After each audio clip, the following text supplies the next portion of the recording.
मुंबई की भागती दौड़ती जिंदगी में हर चेहरा कुछ कहता है, लेकिन कोई सुनने वाला नहीं होता। उसी भीड़ का हिस्सा था अरुण, एक 45 वर्षीय बैंक मैनेजर। ऊपर से सफल मगर भीतर से टूट चुका चुका था। उसकी जिंदगी में शोर था मगर दिल में बस खामोशी। पत्नी नीला से अलग हुए 5 साल हो चुके थे। कोई बड़ा झगड़ा नहीं हुआ था, बस धीरे धीरे दोनों के बीच मौन की दीवार इतनी ऊंची हो गई कि एक दिन दोनों ने चुपचाप अलग होने का फैसला कर लिया। उनका एक बेटा था, अविष्क, जो अब विदेश में पढ़ रहा था।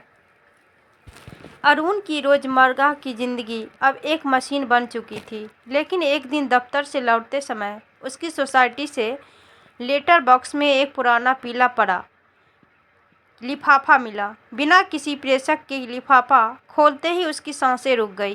अंदर सिर्फ 4 शब्द लिखे थे, मैं माफ़ कर चुकी हूँ नीला। अरुण कुछ समझ नहीं पाया। क्या यह सच में नीला ने लिखा था? 5 साल बाद क्यों? क्या वह अब भी उसे सोचती है?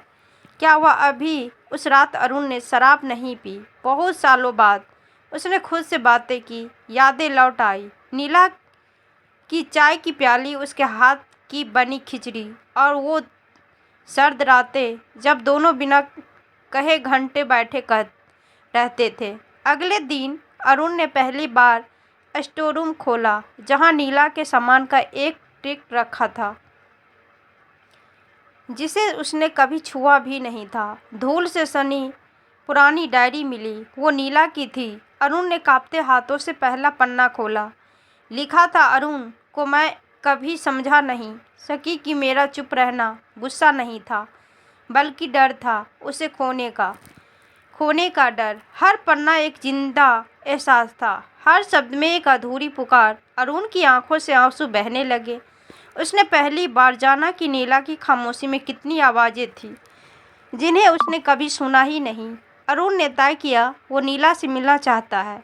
उसने दोस्तों रिश्तेदार से पूछताछ शुरू की। आखिरकार एक पुराने पड़ोसी ने बताया कि नीला अब पुणे में एक स्कूल में पढ़ा रही है।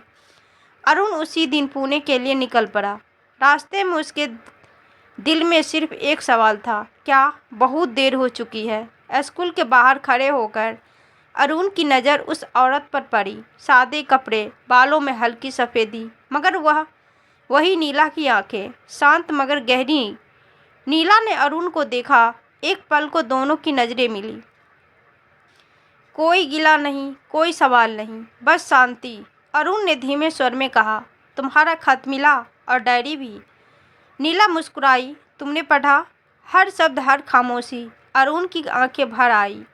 तो अब? नीला ने पूछा। अरुण ने धीरे से कहा, अब मैं कहना चाहता हूँ, माफ़ करना, मैंने कभी तुम्हारी चुप्पी को समझा नहीं। नीला की आंखों में नमी थी मगर चेहरा शांत था। तुम्हारे शब्द अब देर से आए हैं मगर सच्चे हैं, यही काफ़ी है। अरुण पुणे लौट आया मगर उसका चेहरा अब अलग था, हल्का, नर्म, सच्चा। कुछ हफ्तों बाद नीला का एक और खत आया। कभी चाहो तो आ जाना, मेरे पास अब शिकायतें नहीं हैं, सिर्फ चाय है और कुछ पुरानी बातें। अरुण ने उसी दिन अपने ऑफिस से छुट्टी ली और पुणे के लिए निकल पड़ा। शायद इस बार खामोशी में भी आवाज़ होगी। कभी कभी रिश्तों में शब्दों से ज़्यादा मौन बोलता है।